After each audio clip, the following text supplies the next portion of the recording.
کہ آپ میدان سے چلے جائیں، تو سیدنا علی اکبر نے کہا یہ ہاشمی جوان کی تلوار ہے اور میں دشمن پر سخت وار کروں گا اور اپنے باپ حسین ابن علی کی حمایت کروں گا۔ پیارے دوستو، روایت بتاتی ہیں کہ آپ رضی اللہ تعالیٰ عنہ نے جنگ میں اترنے سے پہلے خطاب کرتے ہوئے کہا کہ جو بھی محمد صلی اللہ علیہ وآلہ وسلم کی آل کے خون کا پیاسا ہے سامنے آئے۔ آپ کے جلال کو دیکھتے ہوئے کسی میں اتنی ہمت نہیں تھی کہ وہ آگے بڑھتا۔ آخر آپ نے خود آگے بڑھ کر دشمن پر حملہ کیا۔ آپ کے ایک ایک وار سے کئی فوجی سبزی کی طرح کٹتے جا رہے تھے، کہیں نیزے کے وار سے تو کہیں تلوار کی دھاری خون چوس لیتی۔ ایسے محسوس ہو رہا تھا کہ دشمنان اہل بیت پر قہر جاری ہو گیا ہو۔ لڑتے لڑتے آپ نے 100 سے زائد دشمنوں کو جہنم واصل کیا۔ آپ کی کمال جوہری کو دیکھ کر دشمن کے حوصلے پست ہو گئے۔ اتنے زیادہ دشمنوں کو مارنے کے بعد ریگستان کی تپتی دھوپ، گرمی اور جسم کو جھلسا دینے والی گرم ہوا، سیدنا علی اکبر نے گھوڑے کی باگ موڑی اور امام عالی شان کی خدمت میں حاضر ہوئے اور عرض کی کہ ابا جان، پیاس کا شدید غلبہ ہے، تھوڑا سا پانی مل جاتا تو دشمنوں کی صفوں کو الٹ کر کے رکھ دوں۔ ابا حضور کی آنکھوں میں آنسو آ گئے اور تو کچھ نہ کر سکتے تھے، اپنی زبان علی اکبر کے منہ میں ڈالی تاکہ حلق خشک نہ ہو۔ تھوڑی دیر بعد فرمایا، تھوڑی دیر اور صبر کر لو، پھر اپنے نانا جان کے ہاتھ سے حوض کوثر کے جام سے سیراب ہونا۔ سیدنا علی اکبر دوبارہ میدان میں اترے تو للکارا، ہے کوئی مقابلہ کرنے والا؟ تو ابن سعد نے نامی گرامی پہلوان طارق کو کہا، علی اکبر کا سر لاؤ، تجھے گورنر بنا دوں گا۔ گورنر بننے کے خواب کو پورا کرنے کے لیے آگے بڑھا تو سیدنا علی اکبر نے ایک ہی وار کیا، نیزہ اس کے جسم کو چیرتا اس کی پیٹھ سے نکل گیا۔ اسے تب پتہ چلا جب خون کے فوارے جاری ہوئے۔ باپ کو مرتا دیکھ کر طارق کا بڑا بیٹا عمرو بن طارق غصے میں سید پاک کی طرف دوڑا۔ سیدنا علی اکبر نے اسی طرح وار کر کے اسے بھی باپ کے پاس جہنم واصل کیا۔ باپ بھائی کو مرتا دیکھ کر طارق کا چھوٹا بیٹا طلحہ بدلے کی آگ میں آگے بڑھا، مگر وہ بھی سید پاک کے ہاتھوں مردار ہو گیا۔ سیدنا علی اکبر کی حیدری دیکھ کر ابن سعد نے کہا، سیدنا علی اکبر کا گھیرا تنگ کر لو ورنہ ہم میں سے کوئی نہ بچے گا۔ بس پھر کیا تھا، آپ پر نیزوں تیروں کی بارش شروع ہو گئی۔ امام طبری لکھتے ہیں کہ مروہ بن ملون نے آپ کو آگے سے برچی ماری، جس سے آپ گھوڑے سے نیچے آ گئے۔ تیروں نیزوں کی بارش سے آپ نے جام شہادت نوش فرمائی اور دین اسلام کی بنیاد کو مضبوط کر دیا۔ پیارے دوستو، یہ تھا تذکرہ سیدنا علی اکبر رضی اللہ تعالیٰ عنہ کی شجاعت اور بہادری کا اور ان کی شہادت کا۔ اب تذکرہ کرتے ہیں ننھے علی اصغر کا۔ یاد رہے کہ سیدنا علی اصغر کربلا میں شہید ہونے والے شیر خوار تھے۔ ابن کثیر لکھتے ہیں کہ امام حسین رضی اللہ تعالیٰ عنہ خیمہ میں تشریف فرما تھے۔ خاندان نبوت کے باقی افراد شہید ہو جانے کے بعد آپ رضی اللہ تعالیٰ عنہ میدان میں جانے والے تھے۔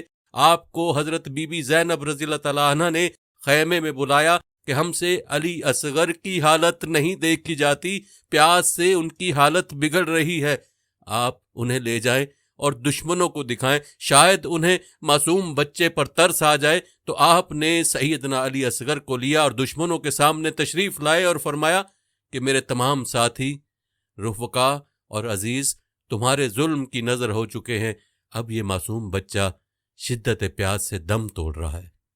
ابن سعد، تو جانتا ہے میں حق پر ہوں، پھر بھی تو نے میرے بچوں ساتھیوں کو میرے سامنے شہید کیا، اس میں اس معصوم کا کیا قصور ہے؟ دوستو، روایات بتاتی ہیں کہ ابھی امام حسین رضی اللہ تعالیٰ عنہ گفتگو کر ہی رہے تھے کہ ایک بدبخت یزیدی حرملہ بن کاہل مردود و ملعون نے سیدھا تیر مارا جو سیدنا علی اصغر کے سینے سے ہوتا ہوا امام حسین کے بازو میں پیوست ہو گیا۔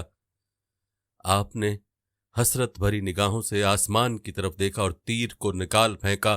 خون کا فوارہ سیدنا علی اصغر کے سینے سے ابلنے لگا تو آپ نے خون کو اپنے دامن میں لے لیا اور اللہ پاک کی بارگاہ میں عرض کی، مولا کریم تو میری معصوم قربانی کو قبول فرما۔ آپ رضی اللہ تعالیٰ عنہ علی اصغر کا لاشا خیمے میں لائے، جہاں حضرت زینب اسی انتظار میں تھی کہ ابھی پیاسے کی پیاس ختم ہوگی اور وہ چہچہاتا آئے گا، مگر انہیں کیا معلوم تھا کہ جن کے دل میں بغض اہل بیت ہو وہ پانی کہاں دیں گے۔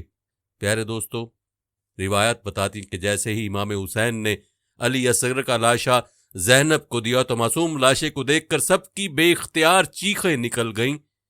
امام حسین نے فرمایا صبر کرو، بے شک اللہ پاک نے ہماری اس قربانی کو بھی اپنی جناب میں قبول فرما لیا ہے۔ روایت میں آتا ہے کہ آپ نے آخری بار حجت کے طور پر عمر بن سعد کو بلایا اور فرمایا میرے قتل سے باز آ جاؤ، اگر یہ قبول نہیں تو ایک ایک کر کے اپنے سپاہی کٹنے کے لیے بھیجو۔ تو ابن سعد نے ایک ایک سپاہی بھیجنے کا معاہدہ کیا، مگر ایک کے بعد ایک حضرت امام حسین کی تلوار سے گاجر مولی کی طرح کٹنے لگے۔ تو عمر بن سعد نے اپنے لشکر سے کہا دیکھ کیا رہے ہو، سب ایک ہو کے حملہ کرو، یہ علی کا شیر ہے، اس سے ایک ایک کر کے کامیابی حاصل نہیں کر سکتے۔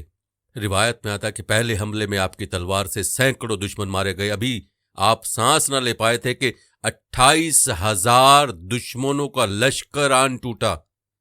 آپ پر مسلسل حملوں کی وجہ سے ایک پتھر آپ رضی اللہ تعالیٰ عنہ کی پیشانی اقدس پر لگا، اس کے فوراً بعد ابو الحتوف ملعون نے آپ کی جبین مبارک پر تیر مارا، جسے آپ نے نکال کر پھینکا، اور کچھ پوچھنے ہی والے تھے کہ ایک اور تیر پیوست ہو گیا جو دشمن زہر میں ڈبو کر لائے تھے۔ اس کے بعد صالح ابن وہب لعین نے آپ کے پہلو پر پوری طاقت سے نیزہ مارا، جس کی تاب نہ لاتے ہوئے آپ تپتی زمین پر رخسار کے بل گرے اور فوراً اٹھ کھڑے ہوئے۔ ورا ابن شریک لعین نے آپ کے داہنے شانے پر وار کیا، ملعون نے دوسری طرف وار کیا تو آپ دوبارہ زمین پر گر پڑے۔ اتنے میں سنان بن انس نے آپ رضی اللہ تعالیٰ عنہ کی ہنسلی پر نیزہ مارا اور اسے کھینچ کر دوسری مرتبہ سینہ اقدس پر مارا۔ آخر میں شمر ملعون آپ کے کندھے پر سوار ہوا تو آپ رضی اللہ تعالیٰ عنہ نے پوچھا کون ہو؟ تو اس نے کہا میں شمر ہوں، اور مجھے ایسا کرنے سے یزید سے مال و زر ملے گا۔ اور آخر کار حضرت امام حسین رضی اللہ تعالیٰ عنہ بھی اپنے ساتھیوں کو، اپنے نانا صلی اللہ علیہ وآلہ وسلم کو اور اللہ رب العزت کو یاد کرتے کرتے شہادت کے رتبے پر فائز ہو گئے۔ پیارے دوستو، کہا جاتا ہے کہ خوش نصیب ہے وہ جسے شہادت ملے، لیکن یہاں تو بات ہی کچھ اور تھی، اس لیے یہاں پر یہ کہا جائے گا کہ شہادت خوش نصیب ہے کہ اس کو حسین مل گیا رضی اللہ تعالیٰ عنہ و رضا۔ دوستو، یہ تھی ہماری آج کی ویڈیو۔ جانے سے پہلے ہماری ویڈیو کو شیئر لازمی کیجیے گا تاکہ یہ ویڈیو باقی مسلمانوں تک بھی پہنچ سکے۔ جزاک اللہ۔ اللہ تعالیٰ آپ کو اپنی حفظ و امان میں رکھے، آمین۔